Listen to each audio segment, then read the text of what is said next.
நீ எந்த ஜாதியை வேணாலும் இருந்தாலும் சரி, எவ்வளவு பெரிய ஆளா இருந்தாலும் இங்க வந்ததுக்கு அப்புறம் போனது சாம்பல் 2 கிலோ 50 கிலோ இருக்கிற உடல் வந்து எரிஞ்சிச்சுன்னா ஒரு 15 கிலோ கூட வராது. 2 கிலோக்குதே 2-3 கிலோ கூட வராது. அந்த எலும்பு நொறுங்கிரும்.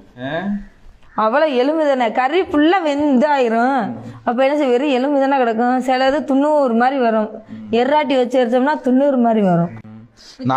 நான் சாதியில வெயிட்டு, நான் பணக்காரத்துல வெயிட்டு, கடைசி வெயிட் 2 கிலோ. ரொம்ப வயசானவருக்கு வந்து ரொம்ப ஸ்ட்ராங்கா உடம்பு இருக்கிறவங்க எந்திரிச்சு மிஷின்ல எந்திரிச்சு உட்காந்துருப்பாரு. கிழவெல்லாம் இப்படி எந்திரிச்சு உட்காந்து இருப்பாங்க.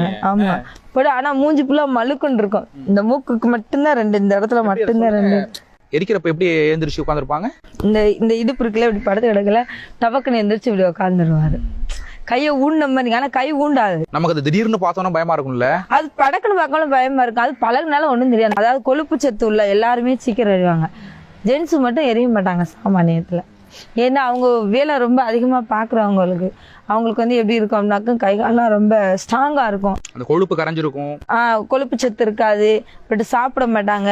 ட்ரிங்க்ஸ் அடிச்சு குடல்லாம் புண்ணா இருக்கும். அதனால அவங்களுடைய ஸ்ட்ராங் வந்து பாடி வந்து ரொம்ப வீக்கா இருக்கும். அதனால சீக்கிரம் எரிய மாட்டாங்க. லேடிஸ்னா சீக்கிரம் இருந்தவங்க கொழுப்பு சத்து ரொம்ப அறிங்க உருக ஆட்டோமேட்டிக் எரி பக்கத்துலேயே போவேணும்.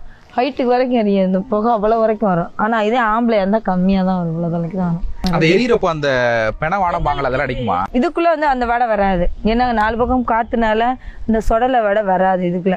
அதுக்குள்ள என்ன வரும்? ஏன்னா அது வந்து 4 பக்கமும் செவர் இருக்கு. 2 டோரையும் க்ளோஸ் பண்ணிடுவோம். அடுப்பு எரிக்கிறது மாதிரி தான் இருக்கு. ஆமா, அவ்வளவுதான். அடுப்பு எரிக்கிறது வந்து எவ்வளவு நம்ம உடம்பே வந்து எரிபொருள் தானே. நம்மளோட கொழுப்பு உருக பாடி எரிஞ்சுக்கிட்டே இருக்கும். ஆமா, எரிஞ்சது. மண்டை எலும்பு எடுத்து காட்டுறேன் பாருங்க. இருங்க, கையிலே எடுத்து காட்டுறேன். கால் எலும்பு பாப்போம். இதுல மண்டை ஓடல எழுத்தெல்லாம் பாத்திருக்கீங்களா? இது என்ன கால் எலும்பா? ஆமா, அந்த கால் எலும்பு. இது கால் எலும்பு. கீழே வந்து பாடி பிடிக்கிறது கண்ணு 2 டயர் வைக்கிறது. இந்த இதெல்லாம் கை விரல் நுனி இந்த முதுகு எலும்பு தானே எரியறதுக்கு ரொம்ப. ஆமா, இந்த இதுக்குள்ள இருக்கும். சூடா இருக்கு பாத்தீங்களா? இந்த மார்பு முதுகு. இது முதுகெலும்பு. ஆமா, இது முதுகெலும்பு. இந்த இருக்கு பாருங்க மண்டை ஓடு. இந்த குடம் உடைக்கிறோம், ரோட்ல காத்தடிக்குது, அங்கதான் எல்லா ஆத்மாவும் நிக்கும். கொஞ்ச நேரம் அவங்க கூட வருவாங்க. நான் உடல் எரியுது பாரு, அக்கா என்னை அடிக்காதீங்கக்கா, அண்ணே என்னை அடிக்காதீங்கண்ணே, நான் எரிஞ்சிருவேனே. ஒரு பேடு வயசுல என்ன ரொம்ப நேரம் எரிய மாட்டேங்குது, மல்லே கட்ட முடியல இதோட அப்படின்னு நம்ம ஒரு டென்ஷன்லாம் பேசுவோம். அடுத்த கேஸ் சொல்லி விழுந்து, ஐயோ நாள் என்னடா எரியவே மாட்டேங்கிறீங்க, சீக்கிரம் இருந்து அள்ளி போடுங்க அப்படின்னு ஒரு கோவத்துல ஒரு வார்த்தை சொல்றோமா, அந்த நேரத்துல அவங்க சொல்லுவாங்களாம் நம்ம கிட்ட, அப்படிலாம் பேசாதீங்க நானே அவர் சொல்லுவாரு என்னை உட்கார. அதுலதான் எனக்கே தெரியும் அந்த ஆத்மா பேசுற மாதிரி. ஆனா அம்மளு கேட்காது. அவங்க சொல்லுவாங்களாம் அவர் சாயிற மாதிரி இருக்கு, இந்த கை இப்படி இருக்கு எனக்கு. அப்படியே நான் உள்ள உட்காந்து பார்த்து இவங்க தாங்கி பிடிங்க. அந்த வாழ்க்கையில கிடைக்குமான்னு அப்படின்னு நினைச்சு நானும் ரொம்ப நேரம் ரொம்ப கஷ்டப்பட்டிருக்கேன் அந்த இதை நினைச்சு. அந்த மக்கள் எல்லாமே கிடைச்சு கடைசியில ஏத்தி அவருள்ள அந்த மாதிரி வாழ்க்கையில சத்தியமா யாருக்குமே கிடைக்கவே கிடைக்காது. அந்த மாதிரி வாழ்க்கை வாழ்றவங்க கஷ்டம். அதை நினைச்சு பார்க்க மாட்டேன்.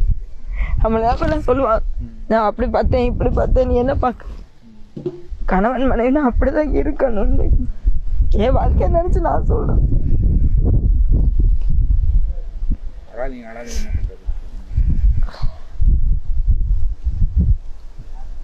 அவங்க உயிரோட இருக்கும்போது பாத்துக்கல பசங்க, இறந்ததுக்கு அப்புறம் எங்க அம்மா அப்பா. ஆமா, உயிரோட இருக்கல மதிப்பு மரியாதை எதுவுமே கிடையாது. ஆனா இறந்ததுக்கு அப்புறம் அப்படிலாம் சரி அனுப்பத்தெல்லாம் கோமாத்தான் வரும். அவங்க எல்லாம் பார்க்கல, போங்கடா எல்லாமே நாங்களே செஞ்சுக்கிறோம் அப்படின்ற மாதிரிலாம் தோணும்.